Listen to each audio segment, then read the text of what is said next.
예, 오늘은 6기 31장 두 번째 단락 16절부터 말씀을 나눌 겁니다. 그런데 엊그제 시간이 부족해가지고 31장 13절로 15절을 다루지를 못하고 그냥 마쳤었죠.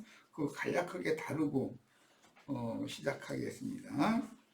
6기 읽을 말씀은 31장 13절로 15절 먼저 그거 잠깐 다룹니다. 만일 남중이나 여중이 나와 더불어 쟁론할 때 내가 그의 권리를 저버렸더라면 하나님이 일어나실 때 내가 어떻게 하겠느냐? 하나님이 심판하실 때 내가 무엇이라 대답하겠느냐? 나를 뱃속에 만드시니가 그도 만들지 아니하셨느냐? 우리를 뱃속에 지으시니가 한 분이 아니시냐?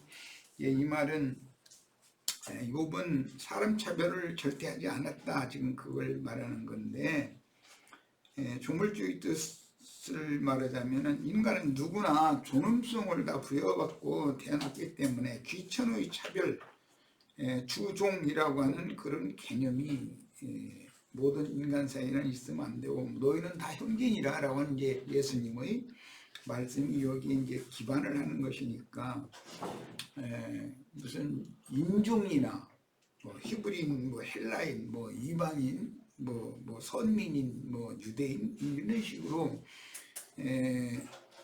차별을 하는 생각을 갖는 것은 인본주의에 바탕한 것이지 하나님의 그 개념에는 어떤 그 사람의 귀천이라는 것을 절대 차별을 두시지 않는다라는 생각이 욥의 생각이다라는 걸 알 수가 있고, 예수님도 이 말씀을 분명히 말씀하셨어요. 사람과 사람 사이를 뭐 여러 이유로 차별을 많이 하죠. 세속에서는. 제일 첫째는 재물이 있는 사람과 없는 사람, 있는 사람 없는 사람을 멸시하는 것, 또 세상 지식이 좀 있는 사람은 무학자나 좀 답답하다고 하죠. 그런 사람 무시해버리죠. 그런데 하나님이 오실 때는 저주 아래에 있는 모든 인간들의 모습이 다 불쌍한 것이고, 오히려 더 뭔가가 좀 기득권을 가지고 있는 사람들이 그렇게 교만방자하게 행하는 그런 것을 보실 때 그게 더 불쌍한 거죠. 하나님 보실 때는.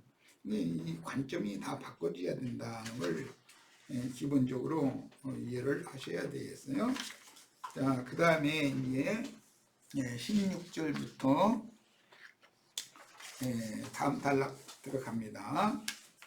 자, 욥기 31장 16절부터 18절 읽고 시작합니다. 내가 언제 가난한 자의 소원을 막았거나 과부의 눈으로 하여금 실망하게 하였던가? 나만 혼자 내 떡덩이를 먹고 고아에게 그 조각을 먹이지 아니하였던가? 실상은 내가 젊었을 때부터 고아 기르기를 그의 아비처럼 하였으며 내가 어렸을 때부터 과부를 인도하였노라. 우리 번역만 읽어가지고는 좀 어려운 문장으로 되어 있죠. 욥이 어릴 때부터 어떻게 과부를 인도했겠어요? 어린아이가 과부 인도하는 거 봤어요? 성경이라는 것은 그냥 벌로 읽으면 안 된다. 앞에는 종들이라고 그래서 멸시하지 않았다 그걸 말했고, 이어지는 말씀에서는 가난한 자, 과부, 고아 이런 자들이라고 해서 인간적으로 차별한 적이 없다. 지금 그걸 강조해서 말하고 있는 거예요. 문맥의 흐름에 대해서 이해를 하시면 돼요. 앞에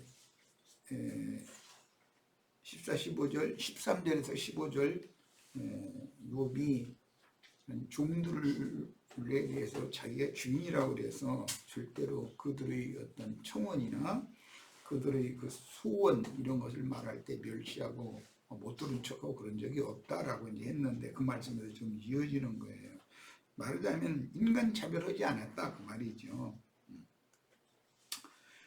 본문에서는 당시 사회적으로 힘없고 돌볼 필요가 있는 가난한 자, 고아와 과부를 위해서 어떻게 선행의 구제를 베풀었는지를 증언하고 있는데, 앞에서 엘리바스는 이 문제로 욥을 날로 신랄하게 정죄하고 공개적으로 비난을 했었습니다. 욥기 22장에 나오는 엘리바스의 욥에 대한 정죄, 이게 중점이었죠. 가난한 자, 고아, 과부를 너무 함부로 대했다 너는 이제 그렇게 말했어요. 그런데 욥은 지금 여기에 와서 나는 그 노예들, 종들이나 고아나 과부나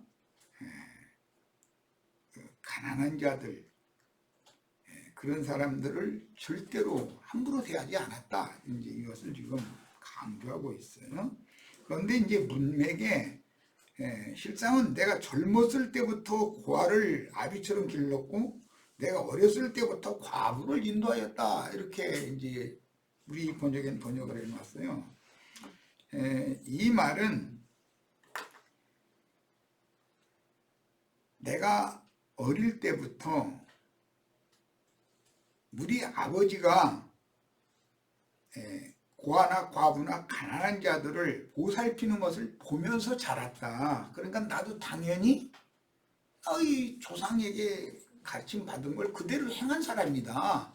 이런 표현인 거예요. 그런데 어릴 때 어린 욥이 어떻게 과부를 인도를 하고 뭐 젊은 욥이 고아를 아버지처럼 기르고 그러고 장가도 안 들은 놈이 무슨 뭐 고아를 뭐 아버지처럼 기르고 그러겠어요. 이게 문자대로 이거 저기 한글 번역은 좀 이런 점에서 굉장히 미흡하게 돼 있다는 걸 지금 지적하는 거예요. 욥의 가문은 대대로 욥이 어릴 때부터 가난한 자, 종들, 고아와 과부, 이런 사회적으로 도움이 필요한 그런 사람들을 불쌍히 여기고 돌보고 하는 그런 교육의 본을 그 아버지 때부터 계속 받고 자랐다 이 말이에요. 그래 아버지한테 내가 배운 게 그건데 내가 달리 했겠는가? 지금 그렇게 역설적인 표현을 하는 거예요. 그 다음에 이제 19절로 20절 갑니다. 만일 내가 사람이 의복이 없이 죽어가는 것이나 가난한 자가 덮을 것이 없는 것을 못 본 채 했다면, 만일 나의 양털로 그의 몸을 따뜻하게 입혀서 그의 허리가 나를 대하여 복을 빌게 하지 아니하였다면, 만일 나를 도와주는 자가 성문에 있음을 보고 내가 주먹을 들어서 고아를 향해 휘둘렀다면 내 팔이 어깨뼈에서 떨어지고 내 팔뼈가 그 자리에서 부스러지기를 바라노라. 참 너무 자신 있는 말을 지금 하는 거죠. 만일 내가 사람이, 이것은 이제 가난한 경우죠. 의복이 없이 죽어가는 것이나 가난한 자가 덮을 것이 없는 것을 보고 못 본 채 했다면,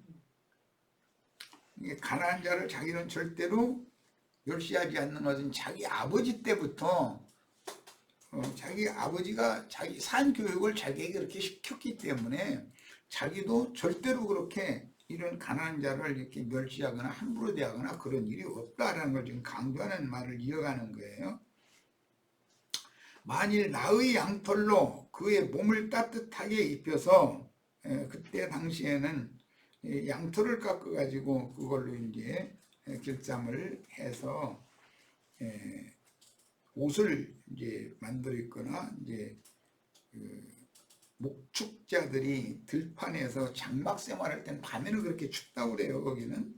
그런데 그 덮어야 되니까 이불로 이렇게 쓰게 해주지 않았다면, 그럼 내가 이런 저주를 받는 것도 난 당연하다고 받아들이겠다, 지금 그 말인데, 그런데 그의 몸을 양털로, 내 양털로 그의 몸을 따뜻하게 입혀서 그 허리가 나를 위하여 복을 빌게 했다. 이제 이렇게 표현하는데 무슨 허리가 사람을 위해서 복을 빌겠어요. 이것도 이제 셈족이 은유적으로 표현하는 말이죠. 예, 셈족 용어 중에는 이제 우리나라가 그 같은 사상이 뭐냐면 배부르고 등 따시다 이렇게 표현을 하죠. 살만하다 이제 그런 말을 할 때 배부르고 등 따시다 이렇게 말을 하는데 그렇게 해줬다는 거예요. 자기만 혼자 그 안락한 그 잠자리에 눕고 뭐 따뜻한 그 가죽 옷을 쥐어서 입고 그렇게 한 게 아니다 지금 그 말이죠. 그 다음에 그렇게 하지 않았다면 만일 나를 도와주는 자가 성문에 있음을 보고 내가 주먹을 들어 고아를 향해서 휘둘렀다면 이게 앞에서부터 쭉 이어지는 말이에요. 가난한 자 얘기 이제 했으니까 가난한 자를 이렇게 돌봤다 얘기했으니까 고아는 또 어떻게 했는가 이제 그것도 이제 연을하고 있는 거죠. 예, 만일 나를 도와주는 자가 성문에 있음을 보고 이랬는데 이것은 현대어로 표현하자면 뒷배를 믿고 내가 어떤 사람을 멸시해서 함부로 해도 내 잘못을 덮어주고 옹호해줄 힘 있는 자를 의지하고 그렇죠. 의지한다 또는 그런 사람들을 믿고 사람들을 내가 함부로 대했다면 하나님께서 오늘날 나에게 이런 저주를 내린 건 내가 달게 받겠다. 그런데 나는 그런 일이 없는데 이렇게 당하니까 나에게 참 복부거다 지금 그걸 계속 말하는 중이에요. 만일 나를 도와주는 자가 성문에 있음을 보고 내가 주먹을 들어서 그랬는데 휘둘려서 고아를 향해 막 쳤다 이제 사람 고아를 치는데 뭐 백을 믿고서 고아를 칩니까? 이 참 셈주고 언어라는 건 특히 이 욥기 시편 이런 데 나오는 용어들은 참 굉장히 난해하지요. 만약에 그런 짓을 내가 했다면 난 절대 그런 고아나 과부나 가난한 사람을 절대 멸시하거나 사람 차별하거나 그런 일이 없다는 걸 좀 강조하느라고 하는 말이에요. 만약에 내가 그런 짓을 했다면 내 팔이 어깨뼈에서 떨어지고 내 팔뼈가 그 자리에서 부스러지기를 바라노라. 그러니까 뭐 그냥 아주 장담하는 얘기를 하는 거죠. 예. 그런데 너무 이렇게 어떤 말을 할 때 강조하느라고 하는 말이지만 이렇게 말을 하면 이게 의심스러워. 저 옛날에 뭐 이건 정치인들 얘기 그 사회 뭐 거기는 완전히 저 하수구 쓰레기통에 있는 사람들이 가는 소리지만 그 뭐 내 손가락이 장을 짓는다느니 뭐 동대구역 앞에서 뭐 할복자를 한다든가 뭐 이런 말은 그게 쓸데없는 말이거든. 그런 말을 그렇게 할 필요가 없는 것이거든. 그런다고 해서 국민들이 그 사람을 깨끗하다고 믿어주는 게 아니잖아. 차라리 지적을 받으면 자기의 그 잘못을 깨끗하고 정직하게 시인을 하고 잘못했다고. 그렇지만 한 번만 더 기회를 주면 내가 그런 잘못을 갚기 위해서라도 나에게 좀 기회를 주시길 바란다고 이렇게 말을 해야 사람들이 이해를 하지. 자기는 아무 잘못도 없는데 지금 뭐 누명 쓰고 있다 이런 식으로 지나치게 무슨 뭐 손에 장을 짓는 뭐 동대구역에서 할복자 살아는 이런 지나친 얘기를 하면 안 되는 것이거든. 그런 식으로 지나치게 얘기를 하고 발뺌을 하려고 하는 것은 그게 의심스러운 사람이라는 말이에요. 난 그렇게 봐 그런 사람. 이게 세상 사람들은 그런 말을 하면 믿어주는지 모르지만 나는 모든 것을 볼 때 난 그 어떤 사람의 말을 그냥 믿는 게 아니라 그 사람이 말하는 그 영이 중요하다. 나는 그렇게 느끼는 사람이 그렇게 보는 사람이 너무 지나친 말을 할 필요는 없습니다. 우리 형제 자매님들 어떤 경우도 단정적인 말, 지나친 말 이런 말을 이렇게 함부로 내뱉는 그것은 사람이 뭐라고 좀 덜 된 거죠. 생각이 깊지 않다는 뜻이지. 자, 의복이 없이 죽게 된 것을 보살펴 주었다. 이제 이런 표현은 육신의 몸이 추위나 더위를 피하지 못하는 상태를, 이것은 표상이니까 예로 들어서 죄인들이 하나님 앞에서 사단의 참소를 견딜 수 없도록, 계시록에 보면 5달 동안 이스라엘 사람들을 이제 괴롭히는 때가 오는데, 선민, 주님의 선민들인 이스라엘 12지파를 괴롭힐 때가 오는데, 그 괴롭히는 자들이 전갈의 권세와 같이 그런 권세를 가지고 쏜다는 거예요. 그건 뭘 말하느냐, 사람들의 어떤 허물이나 흠결이나 잘못을 그냥 사정없이 이렇게 들춰내고 까발리고 이런 짓을 하는 것을 의미하는 거예요. 덮어주려는 의도가 하나도 없는 거예요. 상대방을 까발리고 막 노출시키고 그러면 자기는 가려질 거라고 생각하니까 그러는지 모르지만, 그게 하나님 앞에서는 참 어리석은 짓이죠. 어제 내가 어떤 자매가 어떤 댓글에 쓴 걸 보니까, 내 허물은 한 가지, 내 허물은, 상대방의 허물은 한 가지지만 내 허물은 100가지다 뭐 이러니, 그거 참 너무 좋은 말이 돼 보니까 그런 걸 생각을 해봐야 돼. 그래서 우리는 습관적으로 입에서 그냥 펄썩 생각나는 대로 상대방을 이렇게 흠잡고 탈잡고 이런 얘기를 함부로 자꾸 하는 게 버릇되면 안 된단 말이야. 그런 말 때문에 그리스도 심판대에 그 본인이 있으면은 그 사람이 모든 죄악을 기록한 걸 사단에게 낱낱이 증거하게 만들어가지고 사실 증거를 해가면서 책임 죽음을 당하면 그때 어떻게 하려고 그러냔 말이에요. 조심해야지, 이 생에 살아있는 동안은. 왜 이런 것을 그렇게 사람들이 생각을 못하는지. 오죽은 예수님이 내 눈에는 들보가 들어있는데 다른 사람들 눈에서 티끌을 뽑겠다고 자꾸 덤비느냐, 이제 이런 얘기까지 하셨잖아요.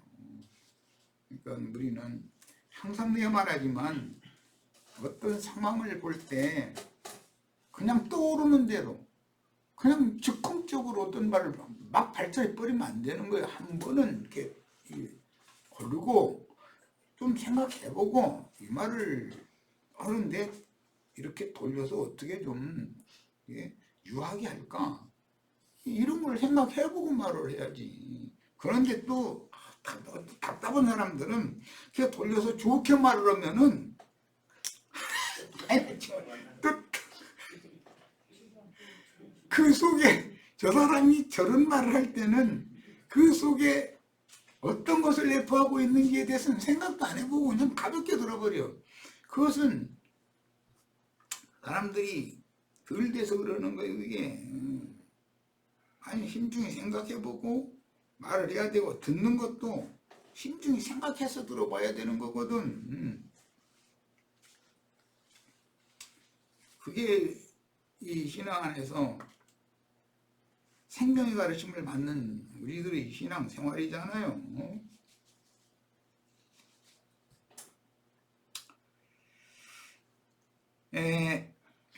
그래서 이제 이 옷 입는 거나 덮는 이불이나 이런 것은 전부 보호와 은혜를 상징하는 말이기 때문에,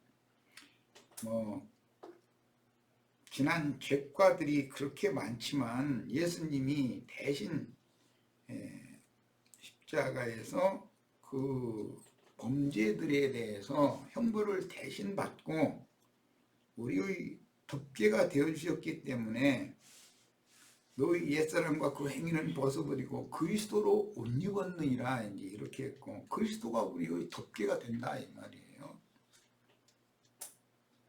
다윗의 글에도 그런 말이 있죠. 로마서에서 또 인용을 했고, 가림을 받고 덮임을 받는 자들이 복이 있다. 그러려면 남에 대해서 까발리고 드러내는 것만 좋아하지 말라 이거예요. 그러면 자기가 당할 거니까 그거를 그리스도 심판대 앞에 자꾸 쌓아놓지 말라 이 말이야. 그리스도 심판대 앞에는 다 쓸 건데 그때 어떻게 감당하려고 그래. 그리고 룻기에 보면 보아스의 잠자리에 룻이 몰래 들어가서 당신이 옷자락으로 나를 덮으소서 그랬는데 그 보아스의 옷자락이 룻의 이불이 되는 거잖아요. 이런 것은 전부 그리스도의 은혜와 보호를 상징하는 말이다. 이렇게. 그러니까 우리는 은혜가 풍성한 사람이 돼야지 남을 정죄하고 판단하는 것에 너무 눈이 그쪽으로만 열려 있으면 안 된다 이거예요. 그쪽으로 눈이 감겨야 되고 생명나무에 대해서 눈이 열려야죠. 생명에 대해서 눈이 열려야죠. 로마서 4장 1절로 8절 그런즉 육신으로 우리 조상인 아브라함이 무엇을 얻었다 하니요 만일 아브라함이 행위로서 의롭다 하심을 받았으면 자랑할 것이 있으려니와 하나님 앞에서는 없느니라. 성경이 무엇을 말하느냐. 아브라함이 하나님을 믿음에 그것이 그에게 의로 여겨진 바 되었느니라. 여기 의로 여겨진 바 된 문제와 의롭다고 확증을 받는 문제는 다른 거예요. 의로 여겨진 바 된 건 15장 이야기고 의롭다고 확증을 받은 건 창세기 22장이죠. 이삭을 주셨다가 다시 번제물로 바쳐라 했을 때 그냥 그 앞뒤 재지 않고 그대로 이삭을 번제물로 드리는 모습을 딱 보고 이제 믿음이 너는 이제 장성한 믿음, 온전한 믿음이 됐다고 인정을 받은 거죠. 그런 그 안에는 많은 과정이 지나가게 마련이에요. 이런 걸 또 빼놓고 말씀을 가르치면은 또 치우쳐 들을까 봐서 양면을 지금 다 말씀을 드리는 거예요. 옷 입는 것과 이불로 덮는 것도 그 양면이잖아요. 신방에 들어간 것, 그리스도의 품 안에 완전히 들어간 것과 그걸 준비하는 과정에서 신앙생활을 할 때 우리가 그리스도의 은혜로 덧입혀지고 있는 이 과정과 완전히 신방에 들어간 것은 다른 것이거든. 일하는 자에게는 그 싹시 은혜로 여겨지지 아니하고 보수로 여겨지거니와 하나님을 위해서 내가 뭐를 했다, 내가를 앞세우는 이거 욥처럼 지금 그러면은 자기가 한 것이 그 공로가 뭐 나쁘다는 것이 아니라 그것은 자기 공로다 이거요. 자기 공로. 이 사람은 그리스도의 은혜에 대해서 개념이 없는 사람이라는 거예요. 사람의 구원은 은혜로 되는 것이지 인간의 행위로 되는 게 아니잖아. 남의 행위에 대해서 비판할 자격이 있는 사람이 이 세상에 누가 있어. 일을 아니할지라도 경건하지 아니한 자를 의롭다 하시는 이를 믿는 자에게는 그의 믿음을 의로 여기신다. 이게 얼마나 중요한 말이냐. 이게 신앙의 기초거든. 이 말이 이해가 안 되어지고 믿어지지 않은 사람은 신부성에 절대 들어갈 수 없어요. 주님의 품에 들어간다는 말이 안 되는 거죠. 우리가 이 생이 다가 아니고 한 세대는 오고 한 세대는 가고 하면서 이 생이 살아있는 동안에 복음을 믿어서 구원을 얻은 성도들이 남은 생애 동안 자기 구원을 이루는 혼의 구원을 이루는 교회의 생활을 마친 때가 오고 하나님의 경륜에 따라서 사후세계의 어린 양의 품에 들어가서 쉬러 들어가는 거예요. 안식하러. 그때 주님이 이불이 되어서 덮어주셔야 된다 이거요. 그래야 편안하게 쉬든지 자든지 그러지. 룻처럼 룻이 보아스의 품에 들어간 것처럼. 거기에서나 부활이 있기 때문에 생명의 부활은 이런 것을 잘 이해를 하셔야 돼. 성경 읽을 때는. 다음에 일한 것이 없이, 사람의 공로가 아무것도 없는데도 그 말이잖아요. 하나님께 의로운 여기심을 받는 사람의 복에 대하여 다윗이 말한 바, 불법이 사함을 받고 죄가 가려짐을 받는 사람들은 복이 있고, 이 사람들은 누구예요? 은혜를 구하던 사람들이에요. 불쌍히 여기심을 받을 만한 사람이에요. 세리와 창기와 모든 죄인들, 갈릴리 어부들, 그런 사람들이 오히려 주님 앞에서 은혜를 입었고, 유대교의 기득권자들, 헤롯 당들, 이런 사람들은 오히려 내침을 받았잖아요. 이런 것은 내가 수도 없이 얘기를 했으니까. 성경을 읽어본 독자들이라면 구원의 도라는 것이 구조가 어떻게 되어 있는지를 누구나 알 수 있어요. 영이 교만하고 마음이 높아져 가지고 내가 무엇을 어떻게 했고 나는 뭐 아무 잘못 없고 이런 식이면 안 되는 거예요. 주님 앞에서 지적을 받으면 군말할 것 없고 핑계댈 것 없어요. 딱 복종하는 거예요. 그 복종이 되는 것이 그게 쉬운 것이 아닌 건 나도 알아요. 순종을 가르치는 거예요. 주님이 뭔가를 딱 지적하면은 아멘, 맞습니다. 내가 그 점에 대해서 미처 깨닫지 못했고 생각지도 못했는데 주님은 그것을 다 보고 계셨습니까? 이래가면서 자백하고 토설하고 돌이켜야지요. 진솔하게. 자꾸 핑계대려고 그러고 빠져나가려고 그러고 내가 무슨 잘못이 있느냐 이러고, 이러면 그 사람은 어떻게 은혜를 입겠어요? 사함을 어떻게 받을 거예요? 지적하고 드러내는 것은 율법의 역할인데, 율법이 먼저 와야 되는 것은 은혜로 그를 가려주기 위해서 율법을 보내시는 거예요. 율법이 없으면 은혜를 어떻게 받아요? 하나님의 엄미한 지적이 있으면은 핑계댈 생각 절대 하면 안 돼요. 그냥 그 자리에서 두 손 딱 들고, 내 생각에는 그게 아직 이해가 잘 안 되고 나는 뭐 그 정도까지 나쁜 짓 한 것 같지는 않은데 주님께서는 그런 것을 뭐 아무것도 아닌 것 같은데 그렇게 크게 보셨느냐고 이래가면서 손을 들어야죠. 그러면 어마어마한 은혜를 입혀주시는 것이거든. 순종하는 자에게는 당연히 주님의 복이 임하기 마련이에요. 그런데 불순종하고 거스리고자 하는 그런 마음을 가지고 있으면 주님이 그를 멀리 내칠 수밖에 없는 거예요. 다행히 우리가 아직은 이 생에 살아있으니까 경고를 받아도 회복할 기회가 있다는 뜻이니 감사한 일이죠. 경고를 받지 않으려고 해서는 내가 영적 진보를 이룰 수 없다라는 것에 대해서도 생각을 꼭 하셔야 되겠어요. 자,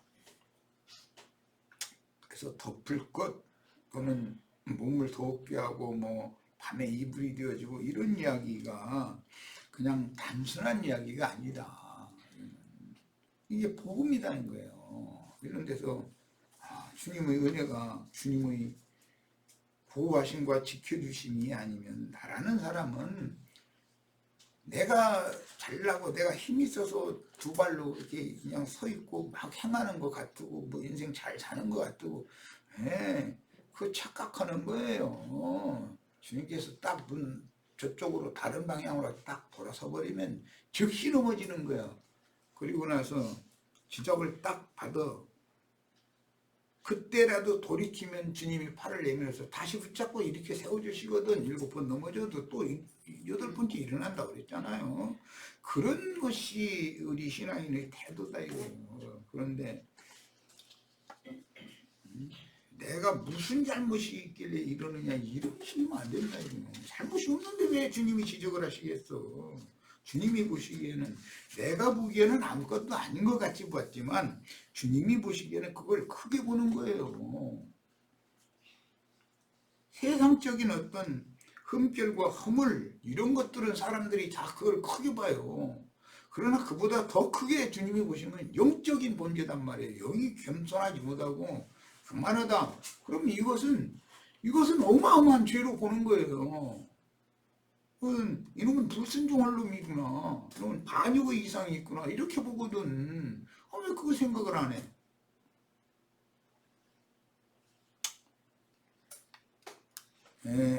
창세기에서부터 범죄한 아담 부부에게 무화과나무 이파리 대신에 양을 잡아서 양가죽으로 옷을 입혀 주신 말씀이 나와요. 그러니까 이 어떤 옷을 하나님께로부터 받아서 가리움을 받는다, 덮임을 받는다. 또 이 생에서 믿음으로 그렇게 했을지라도 이 생 너머에 가서 안식이신 주님 품에 가서 주님이 이불이 되어줘 가지고 나를 편안히 쉬게 해줬다가 부활 때, 마지막 나팔 때 생명의 부활로 주 함께 이제 일어나자, 영원한 저소로 들어가자 하면 거기서나 부활이 있고 승천이 있는 건데, 이런 것은 누가 가르쳐주지 않아도 사실 이게 알아져야 되는 거죠. 이것은 때가 차서 패역자들 즉 사람의 손으로 지은 건물 신전에 모여 짐승으로 제사하는 율법 제사를 끝까지 고집하며 율법의 의로 하나님께 나아가려는 위선자들이 가득할 즈음에 하나님의 아들 예수 그리스도께서 세상에 오셔서 구속을 이루신 복음이 전파되었는데, 이 욥기는 지금 그걸 지금 조상 대대로 이런 가난한 자, 고아, 과부, 종들 이런 사람들에게 입혀주는 거, 덮어주는 거, 이것이 구전으로 이렇게 유전되고 있었다는 거예요. 이것이 신약의 복음이 된 거예요. 그런 의미를 잘 이해를 꼭 하시기를 바랍니다. 때가 차면 모세로 말미암아 주신 조문의 율법은 이제 폐하시고 그 아론 반차에 관한 육체 상관된 법이니까 은혜와 진리의 새 법, 새 말씀을 주시니 곧 사람 예수가 어린 양을 대치하고 단번에 영원한 제사를 필하여 그 사실을 마음에 믿는 자는 예수의 피, 하나님의 말씀 증거로, 피의 증거라는 말씀의 증거를 말하는 거예요. 덮임을 받고 그 양심과 부패하고 완악하고 타락한 욕심이 발동을 하는 생각이 가려주심을 받고 덮임을 받는 게 그렇게 중요하다는 거예요. 그렇지 않으면 자기가 교만하려고 맘먹고 교만한 사람은 없어요. 그런 사람이 어디가 있어. 자신도 모르게 자신은 이미 교만해져 가지고 있는데 본인은 그걸 못 느끼는 거지. 그게 하나님이 그를 둔하게 했기 때문에 버렸다는 뜻 아니에요. 그게 사람이 까딱하면 그렇게 된다는 거예요. 그게 소송함을 받는 것은 순간순간 다시 회복되고 다시 회복되고 하지 않으면 안 된다 이거예요. 사람이라는 건. 성경의 중심 주제는 모두 다 하나님의 아들 예수 그리스도께서 완성한 대속 제사와 그 사실을 마음에 믿어 주 예수를 영접하면 구원을 얻고 하나님의 영광에 나아가는 새롭고 산 길이 있다는 사실을 가르쳐 주시는 내용으로 되어 있습니다. 여기에 대한 설명은 지금 여러 가지로 말씀을 나눴으니까 이 정도로 해서 첫 시간은 마치도록 하겠습니다. 우리 시애들은 지금 욥은 자기 자랑의 말로 이렇게 말을 했지만 이게 이 속에는 셈족이 그 구전으로 전해지는 그런 복음이 여기에 감춰져 있다. 아까 그 이제 서두에 내가 그런 얘기를 했죠. 욥이 소년 시절에 무슨 과도를 그 아버지처럼 지가 다 길렀다 그랬고 문자대로 본다면 그거 말이 안 맞는 말이거든. 어린아이 때 과부들을 내가 다 인도했다 이러고 무슨 어린아이가 과부들을 무슨 재주로 인도를 합니까? 응? 어린아이가 소년이 무슨 재주로 과부들을 다 기르고 이것은 조상 대대로 나의 가문은 이런 거 빈천하고 가난한 자 사람 차별하지 않았고 종이라고 고아라고 과부라고 함부로 대하는 그런 것이 없는 가문 출신이고 난 우리 아버지한테 그걸 내가 몸소 직접 보고 듣고 배움받아 지금 그 얘기를 한 거다 이 말이에요. 그러니까 이 셈족의 이런 구전 이것이 또 그 조상으로부터 가르침받은 이것이 신약에 와서 복음이 된 것이다. 이거에 대해서 깊은 인상을 받으시기 바랍니다. 첫 시간 여기까지서 마칩니다.